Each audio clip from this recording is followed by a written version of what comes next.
Hello, welcome back to my channel, Hasty Books. I'm Camilla. Today I'm wrapping up the end of my month of November. So if you don't know already, I participated in Nonfiction November this year and I tried to read exclusively nonfiction. I read six or seven books in the first half, and then I read I think 8 books in the second half. So it went really well. I had some really good reads, like some top reads of the year, and some really bad ones that were maybe in the bottom as well for my year. So, it was quite a roller coaster. I did a check-in about halfway through the month. I think I was like 13 days into the month. So I reviewed Taste by Stanley Tucci, Feminist City, here I have, by Leslie Kern. I reviewed Islands of Abandonment by Flyn, Girls on Film by Alicia Malone, Invisible Woman by Criado Perez, and I sort of gave a passing review of the bookshop that floated away by Sarah Henshaw, and I said I didn't really enjoy it and I was almost done. Well, it did not get better, and I don't want to talk more about this book. I'm just gonna say it's not recommended, from me. In the first half of the month, I also finished The Soul Path by Raynor Winn, and that was a book. I think just that book was a roller coaster of emotion. It felt really miserable. It's not a great experience to read this book, I thought. There are some really nice moments, about grief, about life, and what can happen and how your life can change so quickly. Partnership and love, and yeah, there's just so much, and obviously clearly about the natural world. So Raynor Winn and her husband lost their home in like a financial dispute, and they ended up being homeless for a while, not having a lot of money. So they went to hike. I forget the path's name, but anyway, they went to hike on the coast in the south of England, and slowly kind of tried to get back on their feet, even though her husband was diagnosed with like a really bad illness. I think he's still alive, so clearly it ends well. They go back, they get a home and they kind of get back on their feet, but I thought that it was quite miserable to read. I don't know that I really enjoyed the book. I think it depends on how you approach it, potentially your interest, but I personally didn't enjoy it, and I feel like it's an unpopular opinion because I've only heard good things about this book, so I feel a bit bad saying that I didn't enjoy it, but here it is. Then I read Poverty Safari by Darren McGarvey, who's also known as the artist Loki, and this was because it came out of a conversation I was having with my husband about poverty and like class differences in the UK, which is quite stark, and I was looking at books online. I know I'd heard about the books Chavs on Pulling Down the Moon, I want to say, channel, but I couldn't find a copy of that. But I found Poverty Safari. It was Scottish, which I really enjoyed. There were some really good bits of observation and personal history and personal experience that McGarvey brings, but there were issues that I had with the book. At some point he did lose me when he started talking about why poor people have a reason to be like anti-immigration, basically. So yeah, I had some issues with the book, but I think he was very self-aware of what this book was kind of for, and he was like, I'm not here to give answers to everyone and to teach everyone, poverty wise. So yeah, generally it was a very short, quick book that McGarvey reads himself, and it was an interesting insight into the life of some, working poor, working class people in the UK. So if that's something that interests you, you might enjoy it, but again, it depends on how you want to approach that book. Then I read The Soul of a Woman by Isabel Allende. This was really good. I really enjoyed it. It's a short read actually, so I think it's a big recommend from me, especially if you like Allende's kind of writing style. I think it's because I had just read Invisible Woman, which was extremely data heavy.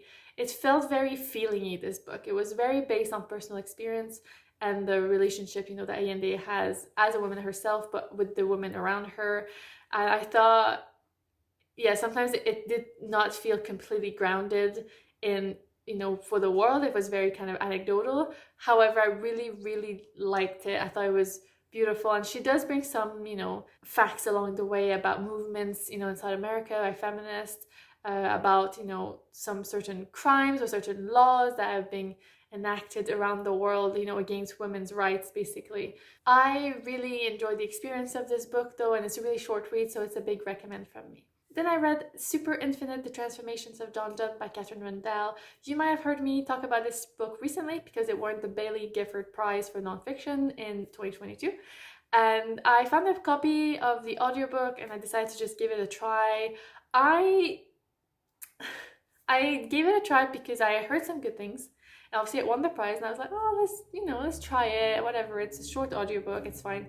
But I really did not enjoy the experience, and while I thought it was really well formatted, well written, like everything about the book is really interesting. John Donne, I don't know anything about him. I never studied him. I don't know anything about his writing. So I didn't feel that pull while listening to it. I was just like, why do I care about this person? I don't know.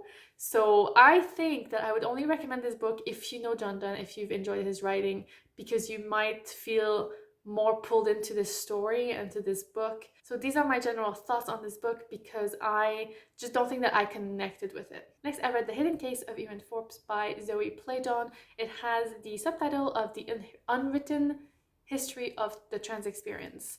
And this book achieves a lot. It's a long book, but yeah, there's a lot to it. So it talks about the trans experience, starting with this case of Ewan Forbes, who was the last person in the UK who was able to change their birth certificate, I think in the 1960s. And then the case went into a court because of male primogeniture, which is the right of the firstborn male heir to inherit, property, titles, inheritance, whatever. And so there's a lot of stuff mixed in, the law, sexism, and obviously how people, trans people lived back in the day, but it goes back even further, and that's why it's kind of the unwritten history of the trans experience, because it really, really tries to connect some of the experiences of Ewan Forbes with people who were, older, who lived 100 years before, but also people who live, now in this experience and related now to all of the, issues that always rise with people being so anti-trans rights. So yeah, I thought it was really, really good. I'm really glad that I read it. I feel like I learned a lot as well. And I think that's one that I recommend if you want to learn more about this kind of law case, but also about the trans experience. I think this is probably a good book. But I would love to know also if a trans person has read this book. What did you think? Because I'd like to hear from someone who has that experience if they felt it was actually portrayed this correctly.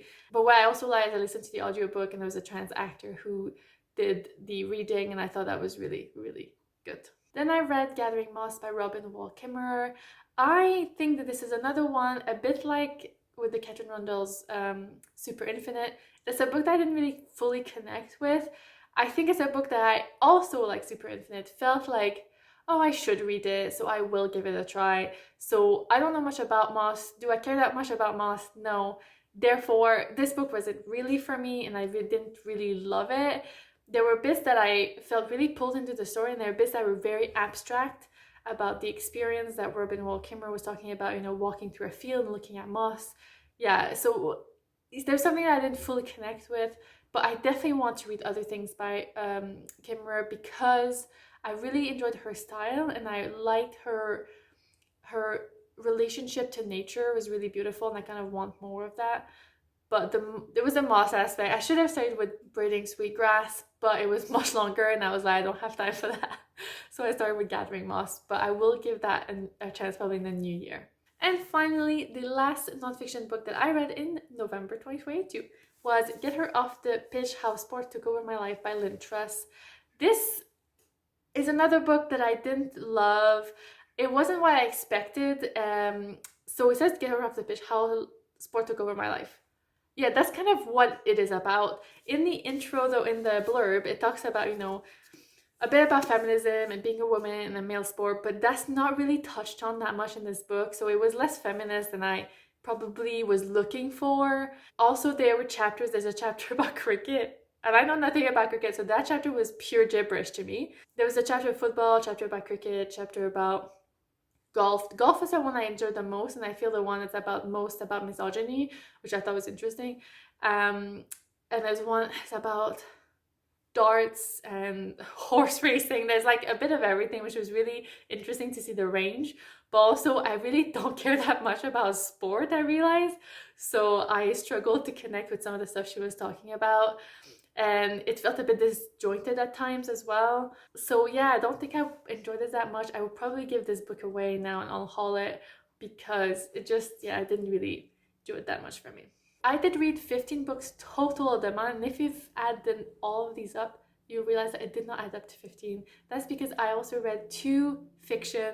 It was Lessons in Chemistry by Bonnie Garmis and The No-Show by Beth O'Leary. I was a bit kind of non-fiction out around halfway to the month and read those 2, then got back to fiction, non-fiction. I won't review these now, but I enjoyed both of them enough. I will review them in a different video. But anyway, thank you so much for watching my review. How was your month of November? What did you read? What did you enjoy the most? Have you read any of the books I've mentioned? Did you disagree with any of my opinions? I expect people to like skewer me over my thoughts on the Salt Bath, but whatever. Yeah, I would love to know your opinion. And as always, thank you so much for watching, and I see you back. Bye.